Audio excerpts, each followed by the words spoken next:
Tamanurung. Nah, jadi di mana tempat kita kali ini kita akan membahas berbagai topik yang menarik nih. Kita mulai yang dapat membentuk kehidupan sehari-hari kita. Dan jadi saya Reni Rasmi Tamanurung dan hari ini ada dua teman saya yang dimana kita hari ini akan membahas mengenai manajemen diri untuk mahasiswa. Nah, termasuk nantinya itu bagaimana mengatasi kesulitan belajar yang sering dialami. Nah, jadi bersama rekan saya hari ini, boleh teman-teman diperkenalkan dirinya? Hai, saya Desti Sihotang. Hai, saya Sari. Oke, terima kasih teman-teman buat perkenalannya. Nah, jadi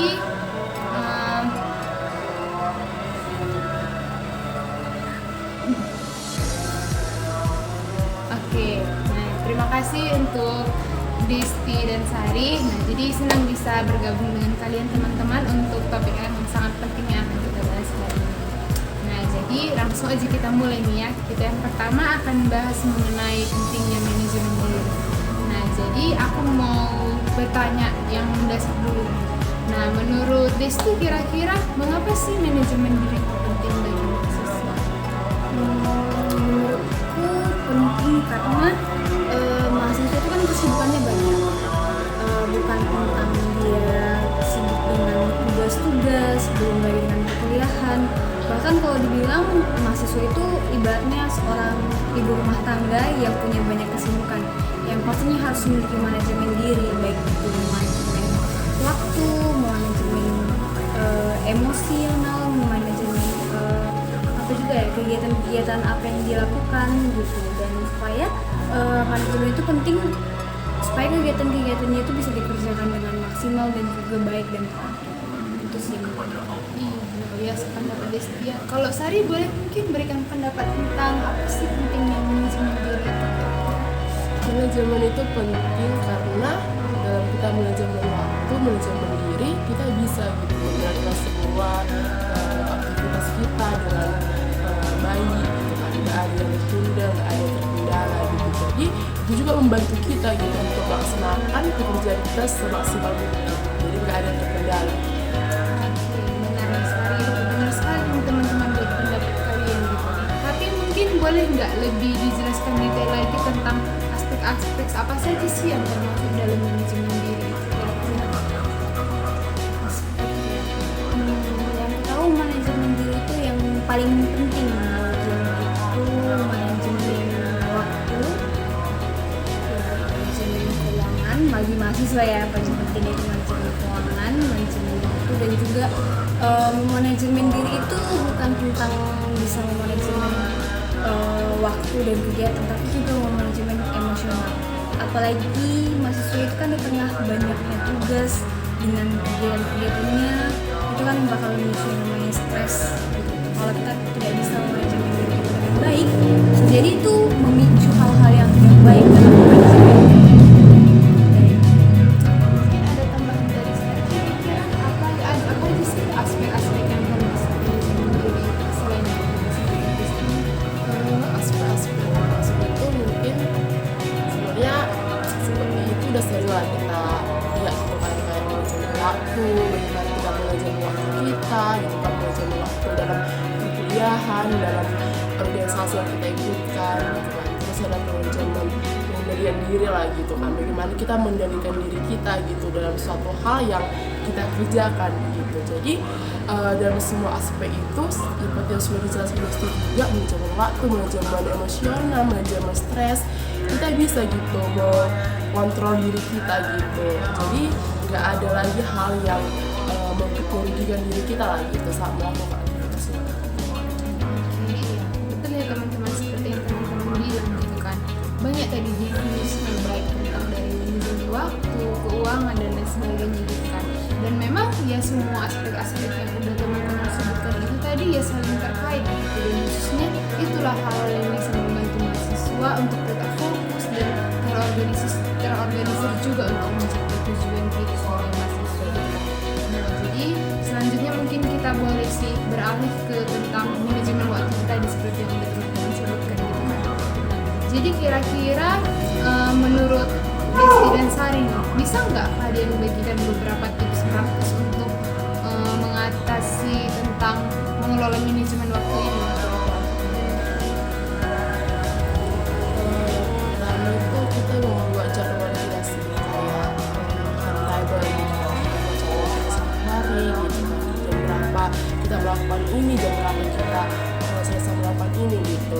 supaya semua pekerjaan kita itu bisa terstruktur gitu selesai. Kemudian pertama memprioritaskan tugas yang paling penting gitu. Jadi misalnya kayak perkuliahan gitu kan, tugas yang deadline-nya paling dekat ya kita kerjakan gitu, itu paling duluan gitu kan. Terus kita menggunakan teknik waktu yang maksudnya dalam mengerjakan tugas itu jangan terlalu lama gitu kan. Kita buat lagi gitu alarm atau waktu berapa lama gitu kita mengerjakan pekerjaan itu sudah.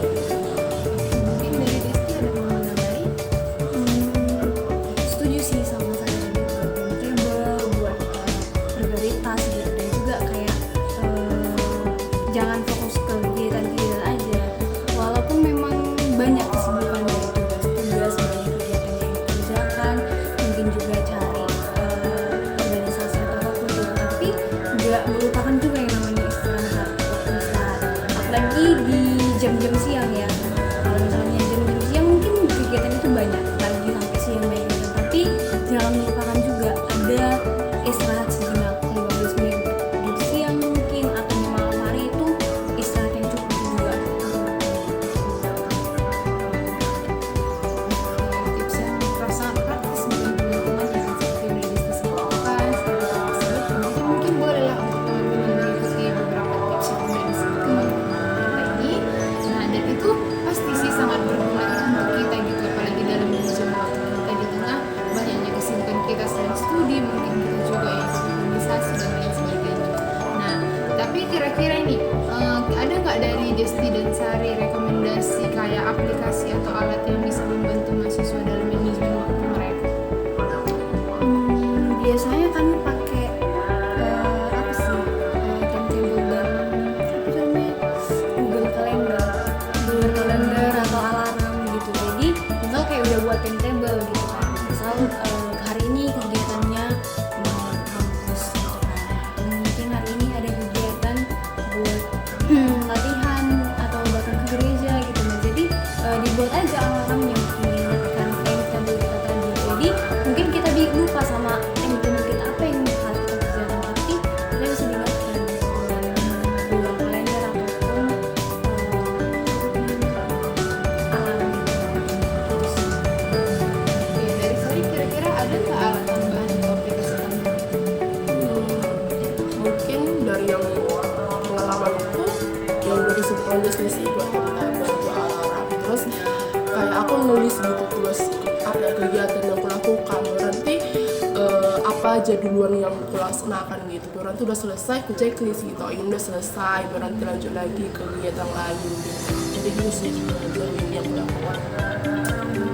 Sangat bermanfaat, lebih bermanfaat lagi sih teman-teman. Mungkin kita tadi yang mungkin udah ngerti sih konsep manajemen waktu itu, tapi tetap kita kayaknya harus butuh sih pengingat gitu kan. Bisa sih teman-teman gunakan alat yang kita sebutkan Desti dan Sari tadi, kayak kalender, alarm atau dan sejenisnya. Mungkin teman-teman juga ada pengalaman yang udah pernah, boleh tetap digunakan, dan jika memang itu kemarin belum efektif boleh dicoba saran dari Desti dan Sari.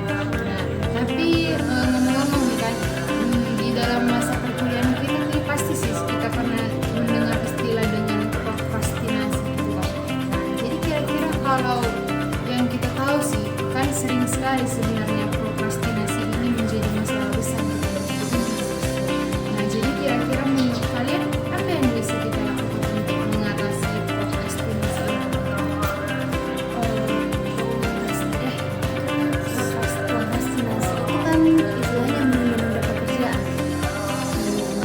Sebenarnya kita nggak menunda pekerjaan itu saat kita mengingat pentingnya mengerjakan pekerjaan itu, dan memang seprioritas itu kita mengerjakan. Jadi mungkin beberapa menunda itu karena misal kayak tugas-tugas menunda, mungkin kayak kita berleha-leha sama diri kita sendiri sih. Aku udah lelah, aku udah capek dengan pilihanku, aku menunda dulu lah, aku istirahat 5 menit dulu. Ujungnya aku kebablasan dengan 10 menit, 15 menit. Nah, sebenarnya kalau misalnya memang kita punya manajemen waktu tadi, kita bisa untuk tidak menunda, dan juga memang kita udah punya prioritas ya tadi.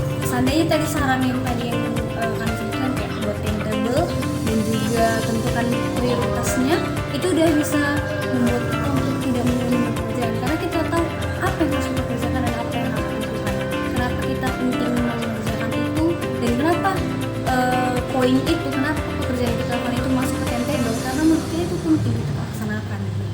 dan berleha-leha dengan diri kita sendiri, menganggap kayak udah capek gitu kan, boleh istirahat, tapi kayak kan tadi kayak waktu istirahatnya jangan lebih banyak daripada waktu untuk mengerjakan tugas.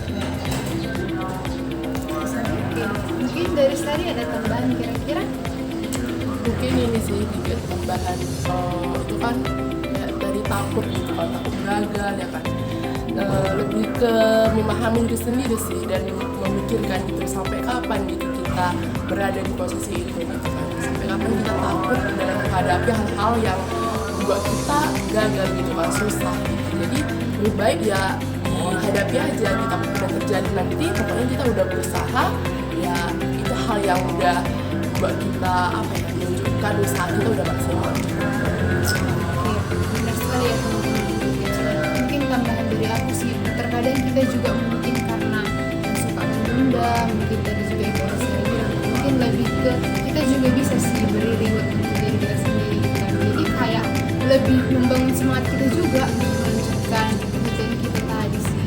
Jadi mungkin teman-teman semangat bisa mengikuti saran Sari, mungkin dari yang boleh, tapi jangan dibuat yang berlebihan ya teman-teman. Ingat, nanti itu terlalu memanjakan diri kita dan nanti balik lagi jadi kita tuh nyaman, akhirnya nanti kita juga mungkin jadi bablasan untuk melakukan aktivitas yang tidak berkelanjutan. Oke.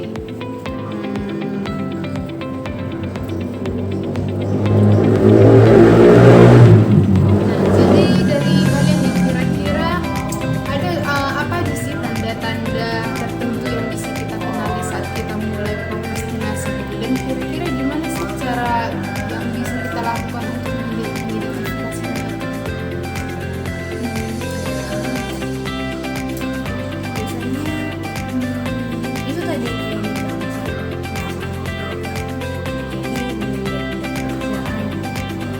jadi mungkin merasa kewalahan sama dunia itu biarkan gitu kan, kewalahan sibuknya ini sibuknya itu, terus habis itu menganggap kayak udahlah nanti itu yang menjadi tanda-tanda tertentu saat kita menunda-menunda, ujung-ujungnya itu kan terlalu banyak ditunda, padahal kegiatan lainnya itu pun terus berjalan dan tuntutan kita pun nggak berhenti di satu tempat kan, tapi selalu ada tuntutan-tuntutan yang harus kita kerjakan. Ujung-ujungnya banyak nih yang ditunda dan harus kita kerjakan semuanya, dan itu kadang yang memicu stres pada mahasiswa.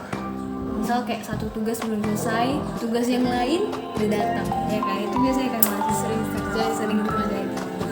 Jadi kalau misalnya satu ditunda ya ujung-ujungnya menunda dan ujungnya kewalahan.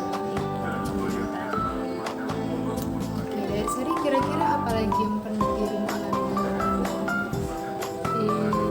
Yang pernah alami tanda-tanda mungkin kayak apa ya, menunda-nunda kan, menunda-nunda padahal lebih ke takut gitu menghadapi tugas itu karena susah gitu kan, daripada membuat kita stres ya udahlah nanti aja deh kerjakan, tapi sembari kita menunda itu kita overthinking gitu, terus memikirkan itu belum siap tapi kita belum mengerjakan sama sekali. Jadi apa ya,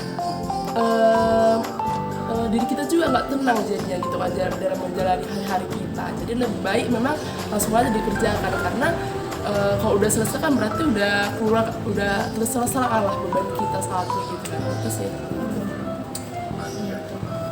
Betul sih kan, kayak ada teman-teman bilang gitu kan. Mungkin lebih ke balik lagi sih tentang cara kita memprioritaskan itu tadi gitu kan. Ketika kita udah tahu itu prioritas, tentunya kita harus ya melakukan prioritas itu, jangan sampai kita jadi menunda gitu kan. Terus juga ingat sih untuk kembali mengingatkan diri kita untuk kembali fokus gitu sama setiap tugas yang harus kita kerjakan, karena yang dibilang tadi sekali kita menunda semua akan jadi mundur. Jadi untuk teman-teman balik lagi, kita harus tahu apa prioritas kita, jangan sampai si prioritas itu malah yang kita abaikan. Oke, nah mungkin tapi gini sih, mungkin tadi dari akibat-akibat yang udah kita bahas di sebelumnya gitu kan, dampaknya lebih ke pasti ada sih mungkin kesulitan yang kita alami juga selama kita belajar gitu kan. Nah, jadi kita sekarang akan berbicara tentang kesulitan belajar lah yang sering kita alami sebagai mahasiswa gitu kan. Nah, tapi kira-kira kalau menurut kalian nih, aku mau nanya tentang apa aja sih kesulitan belajar yang biasanya paling umum lah gitu yang terjadi di kalangan kita mahasiswa, dan kira-kira bagaimana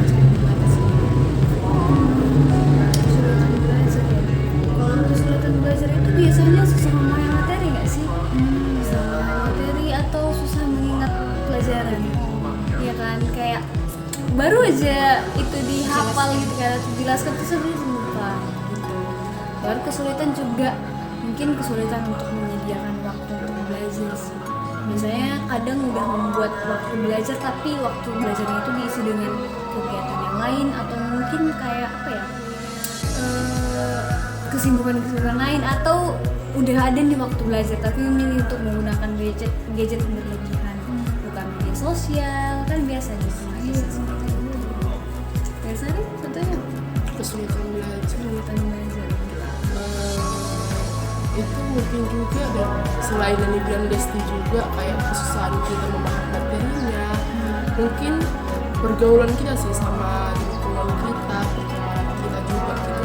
Kalau kita berteman sama orang-orang yang gimana ya, orang-orang yang ambis lah, kita bilang ambis, pasti itu berpengaruh juga sama kita gitu. Tapi kalau kita berteman sama orang-orang yang toksik, yang malas gitu kan, kalau diajak ke sini malas gitu kan, ya susah juga gitu loh sama kita juga. Jadi itu sih berpengaruh juga sama pertemanan juga sih. Iya sih, benar sih teman-teman. Itu sih bisa kita ada info tambahan, makanya lebih ke kita juga harus tahu nih memilah teman-teman kita, mana yang harus kita temani dan mana yang kita hindari. Tapi bukan berarti jadi tidak berteman ya teman-teman, lebih ke kayak lebih ke manajemen waktunya itu tadi. Ada yang harus kita ikuti dan yang harus tidak kita ikuti. Tapi kira-kira sejauh ini waktu teman-teman menghadapi kesulitan itu apa yang kalian cara kalian mengatasi masalah? Kayak yang dibilang Sari tadi lah, mengatur lingkungan belajar yang baik gitu kan. Kita cari lingkungan yang benar-benar membuat kita bertumbuh lah, bukan malah jadi tiru-tiru dengan orang lain gitu. Terus mungkin ya caranya ya mungkin kayak teknik belajar dan refreshing yang kayak tadi. Belajar memang banyak belajar ya, mungkin belajar sampai 1 jam, istirahat sebanyak 15 menit gitu. Atau mungkin kayak saran dari Jerome Pauline yang hidupkan lilin, terus habis itu kita belajar sampai lilin habis gitu. Terus terhembus teman-teman. Sudah sampai habis sampai habis gitu. Terus itu habis ini 5 menit terus mengatasi kesulitan belajar. Dan juga memang stres itu kan bisa juga kan kesulitan, tapi itu juga atasi dulu stres kita, atasi dulu stresnya yang mungkin dengan reward juga, memberikan reward kepada diri sendiri, atau mungkin banyak olahraga, cari refreshing di luar gitu, itu juga boleh.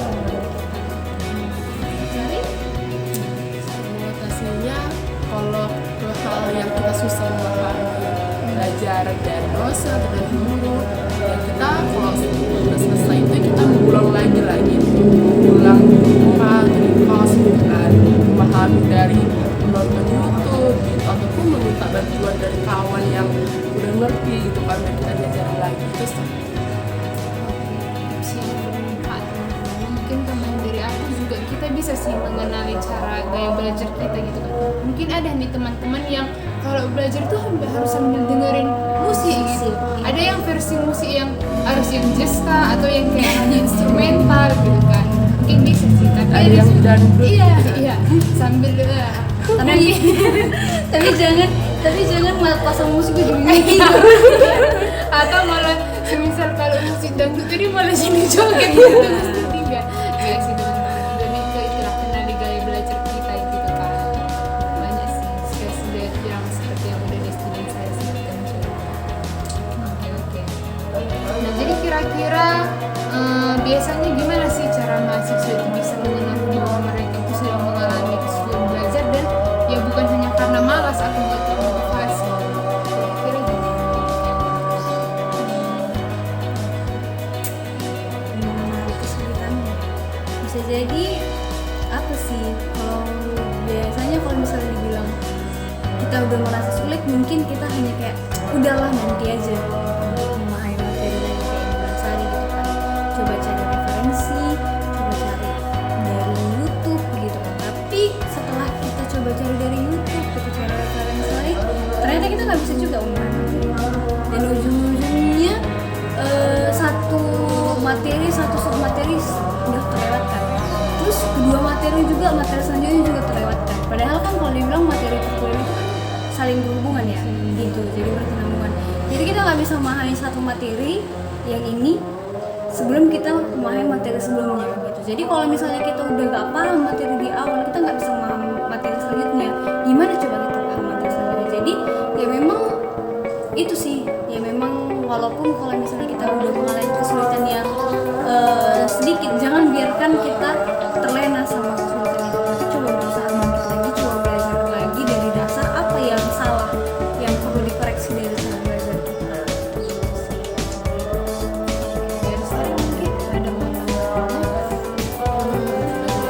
Industri itu udah cukup sih, dan juga untuk kesulitan kesulitan dialami itu mungkin frustasi ya, frustasi karena dia tuh nggak bisa gitu kan menyelesaikan tugas itu, baru kesulitan dalam mengerti itu. Jadi saking dia nggak bisa lagi, kayak dia udah nyerah gitu kan, udah simpel lagi lah gitu. Jadi memang solusinya ya kita minta bantuan gitu dari dosen, coba dijelaskan ataupun dari YouTube ataupun dari teman yang udah ngerti gitu kan.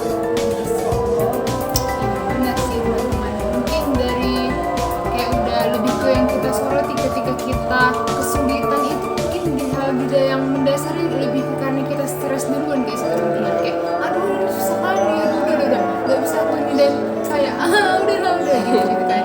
Jadi iya pas bener teman-teman gitu kan. Karena memang ya memang menurutku pribadi juga memang stres sih yang paling susah kita hindari, selain rasa malas, tapi pemicunya juga stres gitu kan. Nah, jadi kira-kira nih pasti kita memang banyak kali sih kita nih sering kali menghadapi stres nih lah, mengalami stres gitu kan, baik dalam menjalani studi kita atau mungkin organisasi yang kita ikuti gitu kan. Nah, kira-kira menurut teman-teman nih apa sih strategi terbaik untuk mengatasi stres? Stres yang biasa kulakukan adalah olahraga. Oh, olahraga. Aku pikir tidur teman-teman. Olahraga, sukai ya, olahraga itu mengobrolnya kita mungkin bisa mengeluarkan energi dalam tubuh kita, itu bisa jadi mengurangi energi negatif dalam diri kita juga gitu. Terus yang kedua yang memang self reward, lakukan apa yang kita sukai. Ya mungkin kita mau makan sesuatu yang mungkin kita sukain gitu kan, itu yang biasa kulakukan untuk mengatasi stres. Baru cerita sama orang lain gitu. Kalau misalnya bukan tipe orang yang mau cerita sama orang lain, ya mungkin ya apa ya, bisa kita relaksasikan dengan mendengarkan musik gitu, hal-hal yang memang kita yang kenal diri kita sendiri, bagaimana kita mengatasi stres itu. Coba dari Sari, oke dari Sari mengatasi stres. Mengatasi stres kok dariku mungkin tidur kan. Oke teman-teman, tidur. Karena kalau olahraga ya sih olahraga baru dari yang ku alami gitu kan, yang ku jalankan itu kalau aku stres itu aku tidur gitu kan. Terus selain tidur aku melakukan hobiku gitu kan. Hobiku ya contohnya itu dengar musik ataupun bernyanyi ataupun scroll kayak TikTok atau YouTube gitu kan. Baru selesai itu ada sih dampaknya, kita lebih bersemangat lagi gitu setelah menjalankan hobi kita itu sih. Benar sih. Tapi lebih ke ini ada teman-teman, nanti ketika kita melakukan tips-tips ini, balik lagi jangan karena kita melakukan hobi itu nanti kita jadi kebablasan atau tidur lah kan gitu. Jadi tidur pas stres, iya tidur siang gitu jadi 8 jam. Nah itu salah ya teman-teman. Ingat, balik kita harus ada prioritasnya itu tadi kayak yang kita bahas sebelumnya gitu kan. Nah mungkin kita juga bisa sharing juga sih kalau stres gitu kan. Makanya kita juga butuh teman-teman yang mungkin lebih dewasa dari kita gitu, yang ya bisa aja dia juga udah pernah ngalami hal yang sama yang udah kita alami itu gitu kan. Jadi dia bisa memberikan solusi untuk kita gitu kan. Juga mungkin lebih kayak tadi olahraga, tidur gitu kan. Dan balik lagi sih, kalau stres kita atur, kita harus mengatur waktu kita dengan baik. Nah terus mungkin kira-kira menurut Sari dan Desti ada nggak nih teknik khusus yang bisa digunakan mahasiswa untuk tetap tenang dan fokus gitu saat menghadapi ujian atau deadline yang dekat? Karena kebetulan juga nih kan bentar lagi kita mau ujian nih. Coba tolong dong berikan tips teman-teman kita. Atas tugas-tugas yang deadline itu. Yes, ujian. Mungkin apalagi udah dekat ya, UAS gitu kan. Ya mungkin apalagi mengejar UAS kan itu kan harus tugas-tugas harus selesai dulu sebelum bisa UAS gitu ya. Memang pentingnya manajemen waktu tadi. Itu yang terutama, manajemen waktu. Apa yang mungkin harus kita kerjakan duluan, prioritas kita, tugas-tugas kita kah atau jam belajar kita gitu. Atau mungkin keduanya menurut kita penting, ya kita alokasikan mungkin dari jam sekian sampai jam sekian aku akan mengerjakan fokus kepada tugasku, dan juga dari jam sekian dan sampai jam sekian aku fokus untuk belajar hal-hal baru dan belajar materi, mengulang materi gitu. Nah, jadi kalau kita fokus dengan keduanya kita nggak bisa gitu. Jadi satu kita berpikirkan tentang gimana ya tugas kita ini gitu, satu lagi kita berpikir aku belum belajar gitu. Tapi kalau kita bisa bikin jarak waktunya selama 5 jam aku akan fokus sama tugasku. Oke, tugasnya udah selesai atau mungkin udah dicicil lah gitu. Nah, terus habis itu kita belajar dalam waktu 5 jam ke depan. Nah, jadi fokus kita nggak terbagi, tapi fokus kita terbagi dengan satu, dan akhirnya ya memang bisa termanajemen dan terkontrol dengan baik. Itu tadi Mungkin dari Sari. Apalagi mau persiapan ujian, pertama ya benar-benar kita harus menyelesaikan tanggung jawab kita dulu gitu kan, tugas kita benar-benar selesai gitu kan. Terus yang kedua, kita mengulang lagi materi dari dosen, dari guru gitu kan. Terus yang kedua itu, terus yang ketiga, kalaupun ada waktu belajar kita sih, mungkin kita bisa ngajak kawan-kawan kita belajar sama gitu kan, ujian, membahas soal itu sih. Benar ya teman-teman, untuk tips yang diberikan Desti dan Sari gitu kan. Terus mungkin juga selain kita fokus tadi cara belajar kita, mungkin yang paling pertama paling penting untuk aku jadi kesehatan teman-teman sih. Di tengah mungkin tadi banyaknya tugas kita gitu kan, yang apalagi mau ujian memang biasanya sangat memuncak tugas kita teman-teman. Tapi jangan sampai nanti teman-teman bahkan jadi begadang atau bahkan lagi asiknya nugas lewat nih jam sarapan, makan siang, makan malam sampai terbajan ya teman-teman. Karena ya untuk apa gitu ketika semua tugas kita siap tapi kita sakit gitu kan, karena yang salah sebenarnya diri kita sih, karena kita nggak jaga gitu. Jadi teman-teman tetap memperhatikan waktu tidur juga, menjaga pola kesehatan juga, dan bolehlah nanti diikuti juga tips dari saya. Mungkin itu aja sih yang bisa kita bahas di podcast kita kali ini teman-teman. Dari pribadi, terima kasih banyak untuk Desti dan Sari gitu atas wawasan dan tips yang sangat bermanfaat tadi mengenai manajemen diri mahasiswa gitu, bahkan tips-tips yang bisa kita lakukan untuk mengatasi kesulitan belajar kita sebagai mahasiswa gitu kan. Dan saya yakin semoga lah para pendengar boleh mendapatkan banyak informasi berharga dari podcast saya kali ini bersama dengan rekan-rekan saya ini. Dan itu sih beberapa tadi tentang manajemen diri gitu kan, dan mengatasi kesulitan belajar untuk mahasiswa.